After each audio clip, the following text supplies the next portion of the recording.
Yo guys, welcome back to my channel at muli na naman tayo nagbabalik dito sa malupitan, gera at digmaan dito sa Manok na Pula. At kung bago pa lang tayo mag-umpisa mga pre, huwag niyong kalimutan mag-like, subscribe.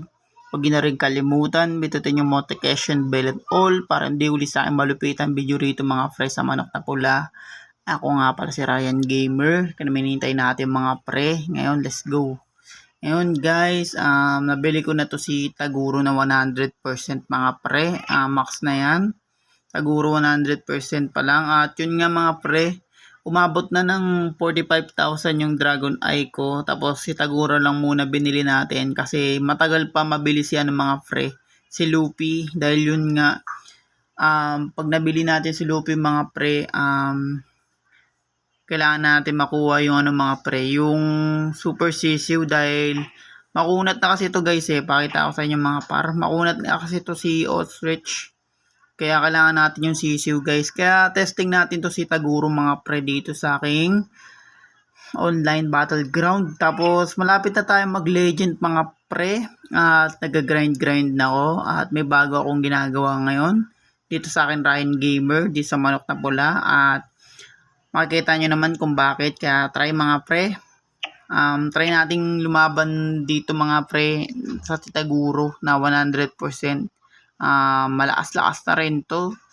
Max ko na kasi to sa dati kung isa kong video guys, nag-update lang kaya yun, minamax ko ulit sila at kakabili ko lang ngayon yan guys neto ni Taguro. Kalaban natin ngayon guys ay walang iba kundi samurai.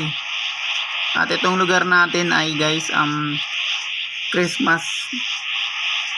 Nice, tignan natin kung malas pa rin talaga si Taguro kasi nadagdagan din to ng atake guys. Panalo tayo, nagko-quit. At yun nga, pag nagko-quit kasi mga pre, di naman countdown yan biglang nagko-quit yan win pero gusto ko kasi yung laban, yung talagang lumalaban talaga mga par. Ang ginagawa kasi nila, nagko-quit sila. Ayoko ng ganung laban guys, gusto ko laban talaga. Siya uli. Ewan ko mga pre kung siya uli. At yun nga mga pre, shoutout kay guys, kay Red. Shoutout kay Red mga pre dahil nanonood siya sa atin mga pre asin ngayon. Ngayon siya nanonood sa akin. Ay may bago kong gagawin dito mga pre sa aking Ryan Gamer. Tingnan nyo guys, mapansin nyo makunat pa rin siya dahil maski yung depensa niya mga pre nadagdagan. Hindi ko alam mga pre, nakalimutan ko yung mga siguro isang dagdag lang sa depensa mga pre tapos dalawang dagdag sa attack tsaka sa buhay. Kaya malakas si Taguro po siya day mga pre sa bagong ngayon na update nitong Manok na Pula. Parang gumanda siya ngayon pero testing ulit natin siya. Dahil kung napapansin nyo, ilang araw ko to hindi nagamit dahil yun nga, pumulit tayo. Kumbaga nagbalik tayo sa umpisa, kaya na-breed ko na lang mga pre. At yun, nakakalaban natin ngayon guys yung mga bago unicorn. Patola, shoutout sa kanya, kung sino man yan. At pag may nakita yung ganito sa Manok na Pula guys na Ryan, ako na yan mga pre. Pag epic ako na yan at malapit na ako umalis dito guys sa epic dahil habang hindi ko binablog to mga par, nagagrinding lang ako nung nagagrinding dito sa YouTube natin mga par dahil importante to guys. Kaya tara ngayon ibay na natin yung manok natin at may marami akong bagong kinuha ditong manok guys. At testing ko muna to guys so si Niebe, testing ko muna siya. At malakas naman tong si Niebe tsaka yung Kidlat. At si Manny Pacquiao, yun nakuha ko na rin. Tsaka meron din akong minax na normal na manok mga pre. Kaya tetestingin na lang natin siya guys kung malakas damage netong guys. Sakto, nandito tayo sa lugar niya. At yun, dami talagang guys na nagchat dito sa Manok na Pula. Kaya kung bakit kahit kahit alam nilang mas malas yung manok na ginagamit mo guys, nagchat pa rin ng ganun. Ewan kung bakit, mga iyakin yung mga gayang players guys. Kaya tara, hanap ulit tayo ng gagamitin natin. Ito hindi ko pa kasi na max yun Ito guys, yung bago. To max na to. Kaya testing natin. Kalamutan ko na kung max na o hindi eh. Nga mga pre, max na to si manok na tandang. Kalaban natin ngayon si Yulo. Nice one. Talisan pala. Sorry mga pre. Talisan pala pangalan niya. Kaya testing natin guys. Huwag kayo mag-alala. Malakas din to mga to. Kasi luma to mga pre. Kaya saradong pinto. Kaya mas maganda yung damage nila guys. Dahil dadagdagan din yung mga luma. Kasi pag lumuluma. Tapos biglang nagbagong updated mga pre. Dadagdagan sila ng skills. Kaya yung mga siguro guys, yung mga manok na simple dito, dagdag din yan. Pero iba pa rin guys pag malakas yung manok na gamit mo dito. At isang beses lang muna ako mga pre, mag-upload. Yun nga yung ibig ko sabihin sa inyong mga par. Dahil umaga pa lang at maganda umaga sa inyong lahat mga pre. Tapos yung isa siguro pangalawa kong upload guys sa gabi na lang. Kasi may napapansin ako dito sa aking channel dito sa Ryan Gamer mga pre. Yung mga bago dyan, huwag yung kalimutan mag-like, subscribe. Huwag yung kalimutan bitot yung notification bell all para hindi uli sa aking malupitang video rito guys sa manok na pula. At matagal pa natin mabubuksan yung mga pre, sisiw. Kaya kita-kits tayo sa sisiw mga par dahil konting kembot na lang. Pero para sa akin mga pre, mabilis na yun eh. Pero matagal-tagal pa. Pakita ko sa inyo guys kung bakit.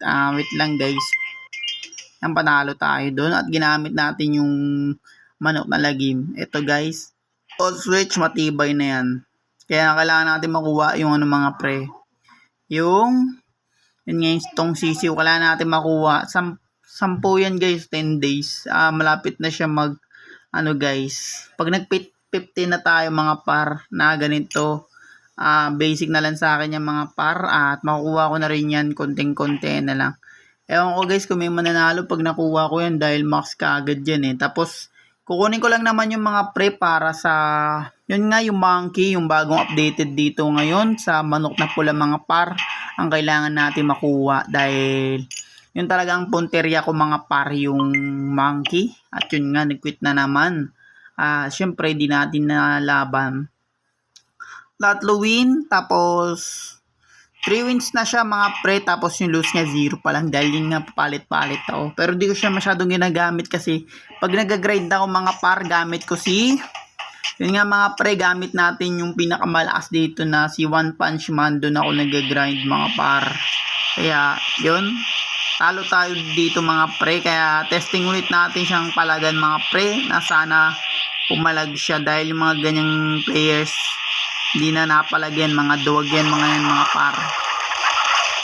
Diyan mo, di yan papalag guys pag nirematch ko yan natin guys. Okay lang yan, mga natatalo tayo. Pero isang pa lang siya guys, isang talo pa lang. Kaya hindi na rin masama. Kaya tara guys, testing natin siya. Sana pumalag mga par. Pag hindi siya pumalag, wala na, cool. Yan, pumalag naman siya guys. Yan ang gusto ko sa kanya. Kaya mga gusto kong player mga pre yung pumapalag sa atin dahil di nila alam. Siyempre akala nila di siguro ako nagpapalit ng manok, pero hindi nila alam nagpapalit lang talaga ako para manalo sila. Siyempre babawiin natin yung panalo natin guys. Yun nga. Ano nangyari? Parang ang tagal. Connected na. Sabi niya doon. Wait lang guys. Yan guys, natakot lumaban. Wala. Nag-quit yung bobo. Shoutout sa bobong to kung sino man tong bobong to. Bigla siya nag-quit guys. Nakita niyo naman napaka-bobong player sang puta.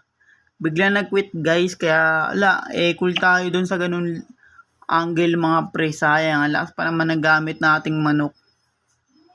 Upa lang puta. Bigla nagko-quit yung mga ganung players. Dun ka mababanas guys eh. Kaya akala mo malakas talaga eh.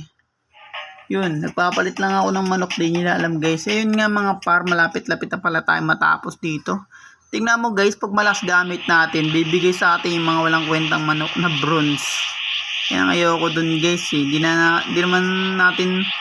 naman tayo mabubuwasan yan guys pag ganyan yung normal na manok na gamit nila. At yun nga guys, Wait lang. Wait a minute guys. Yun nga guys, kung bago pa rin tayo matapos dito sa malupitan gera at digmaan dito sa manok na pula mga pre, huwag niyo kalimutan mag-like, subscribe, huwag niyo kalimutan, bitutin yung notification bell all para hindi ulit sa malupitan video dito sa manok na pula. Maraming salamat and peace out.